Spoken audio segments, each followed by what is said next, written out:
Have you ever noticed how beautifully styled kitchens always seem warm, inviting, and effortlessly styled? Like they're always fresh pastries sitting on the counter at all times. Well, the reality is decorating with food isn't always practical. Fresh pastries go stale quickly, create extra mess, and constantly need to be replaced or eaten.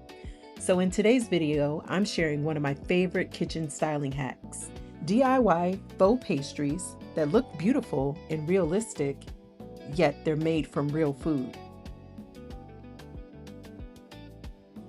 In today's video, we're creating faux pastries using affordable materials and styling them in a way that creates warmth, texture, and charm for your kitchen vignettes or your dining room.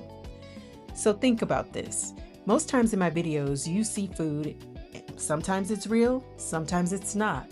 But I'm going to show you how I turn real food into faux pastry props to use in your kitchen for years to come.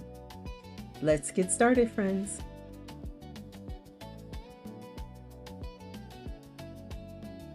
Before we get started, I am by no means an expert at this. However, I've done this a few times and it's worked for me. What I'm doing here is I'm preparing my pastry. I've only done this with bread, croissants, pastries that don't have a jelly filling, and cookies.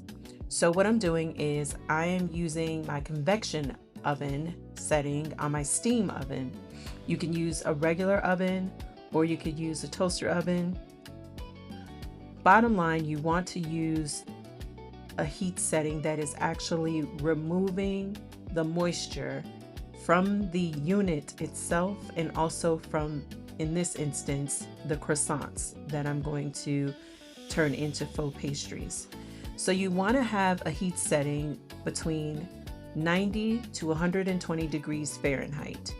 And when you're doing this, ideally, you want to expose the pastry item to that heat setting anywhere between an hour and a half to 3 hours.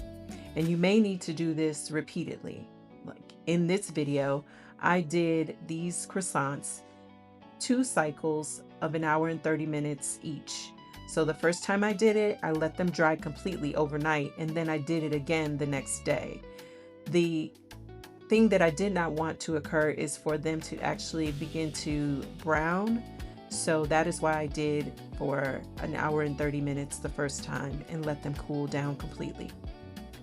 So what you'll need in this DIY is, of course, Mod Podge. You can get that from Dollar Tree or you can get it online at Amazon. You need something to protect your countertops. I used aluminum foil and I used wax paper. And this is the croissants after they went through 2 cycles of in the oven and they've completely cooled off. This is the next day. And when I let them cool off, I actually placed one of those little silicone packets that you get in your purse or shoes, or anytime it's something that's trying to keep moisture out. I put the croissants in a cloche with the little silicone packet to make sure that there was no more moisture. And as you could see, as I tapped them, they were pretty hard.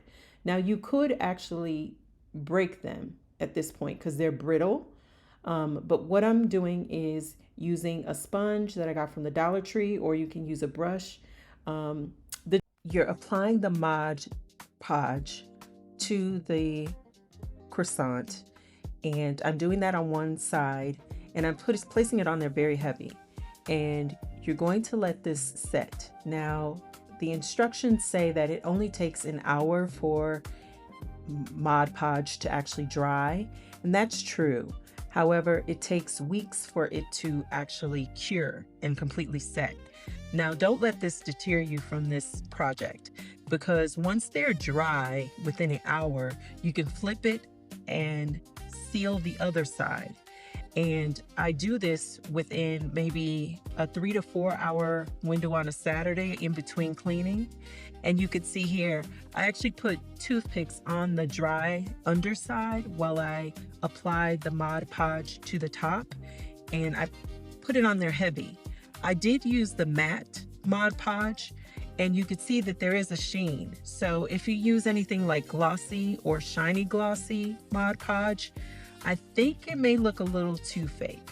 But once they're dry on the both sides after an hour, this is approximately like 2 to 3 hours later, I put them back in the cloche with the silica packet to pull more moisture out. Now you don't want to put the croissants in a airtight container. You want some airflow.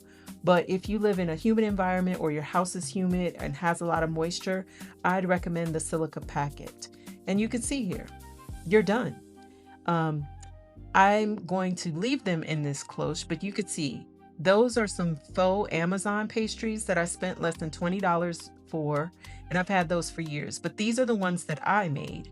And then I've even purchased similar pastries from sellers on Etsy, and they tell you in the description what they're doing.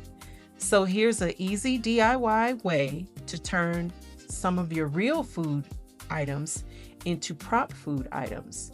Now, if you have problems with pests and children, meaning if you have ants or any bugs in your kitchen, then I would not do this.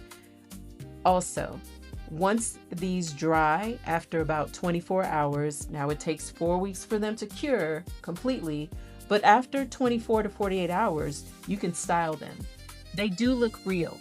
Please keep these away from children or educate them, but I will tell you the smell is unpleasant. So even for animals, same thing.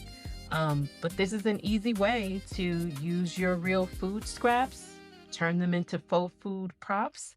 And as you can see, I no longer need to purchase any items from Amazon, nor do I need to purchase any faux food props from Etsy sellers because I'm dehydrating my pastries at a temperature of 120 degrees Fahrenheit. I am actually allowing them to air dry further, and I'm using Mod Podge to actually seal the pastry and to prevent any infestation of pests as well. So I hope you enjoyed this video, and by no means am I an expert, so please do this and proceed with caution, but it's a fun exercise and something you'll continue to see. So in my upcoming videos, ask yourself, is it real or is it fake? Thank you so much if you've made it this far in the video. I appreciate your time. Thanks for watching. I'll see you in the next. And if you're not having a good day, stop and say a prayer. Prayer changes things. Talk to you soon. Bye.